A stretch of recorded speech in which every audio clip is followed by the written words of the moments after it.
তবে পাপ বাপকেও ছাড়ে না, এবং জিয়াউর রহমানকেও সেভাবে নিহতই হতে হয়েছিল, এবং তার লাশটাও কিন্তু কেউ পায়নি, তার লাশও কিন্তু এরা পায়নি। খালেদা জিয়াও বলতে পারবে না, তার ছেলেও বলতে পারবে না যে কোনোদিন বাপের লাশ দেখেছে, কারণ গুলি খাওয়া লাশ তো দেখা যায়, কিন্তু তারা তো দেখতে পায়নি। সে কথাটা একবারও তারা স্মরণ করে না বিএনপি নেতারা, যে জিয়ার লাশ কোথায়। হ্যাঁ, একটা বাক্স এরশাদ সাহেব নিয়ে এসেছিল, এটা ঠিক, কিন্তু সে বাক্সে কি ছিল? পরবর্তীতে এরশাদ সাহেবের মুখেই তো আছে যে ওই বাক্সে জিয়ার লাশ ছিল না, কারণ জিয়ার লাশ তারা পায়নি। জিয়ার লাশ কোথায় গেছে কেউ বলতে পারে না, কিন্তু একটা বাক্স নিয়ে এসে ওই যে সংসদ ভবনের ওখানে জায়গায় তারা রেখে দিয়েছে, এবং সেখানে যে ফুলমালাও দেয়, কিন্তু সেখানে খালেদা জিয়ার স্বামীও নাই আর বিএনপি নেতাও নাই। এটা হলো বাস্তবতা, বাস্তব সত্যটা একদিন না একদিন প্রকাশ হবে। কাজে এরা কখনো বাংলাদেশের স্বাধীনতায় বিশ্বাস করে না। কাজে তাদের কথা নিয়ে আমার মনে হয় আমাদের বেশি কিছু বলা দরকার নেই।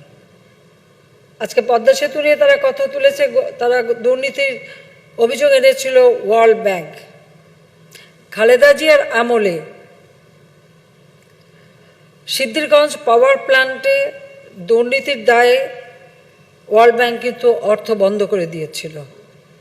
পরবর্তীতে আমেরিকার গোয়েন্দা সংস্থা এটা বের করেছিল যে সেই কোন প্রতিষ্ঠানের কাছ থেকে খালেদা জিয়ার পরিবার, তার ছেলেরা অর্থ নিয়েছিল, ঘুষ দুর্নীতি নিয়েছিল, এবং সেটা কিন্তু বন্ধ হয়ে গিয়েছিল। ঢাকা ময়মনসিংহ রোড, এই ময়মনসিংহ রোড করার সময় দুর্নীতি দায়ে ওয়ার্ল্ড ব্যাংক কিন্তু সড়ক পরিবহনেও অর্থ বন্ধ করে দিয়েছিল।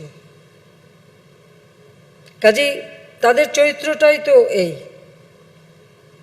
এবং তাদের পাচারকৃত অর্থ অর্থাৎ মানি লন্ডারিং করে যে টাকা বিদেশে পাচার করেছিল, আওয়ামী লীগ সরকার আসার পর আমরা কিন্তু সেই টাকার কিছু অংশ উদ্ধার করে দেশে ফেরতও এনেছি, এটা তো প্রমাণিত। তো এরপরে তাদের মুখ থেকে এত বড় কথা কিভাবে আসে? তবে হ্যাঁ, তাদের একটা ভালো আছে, মিথ্যে কথা বানানো আর মিথ্যে কথা বলার একটা কারখানা যদি থেকে থাকে সেটা হলো বিএনপি। তারা মিথ্যে কথা বানা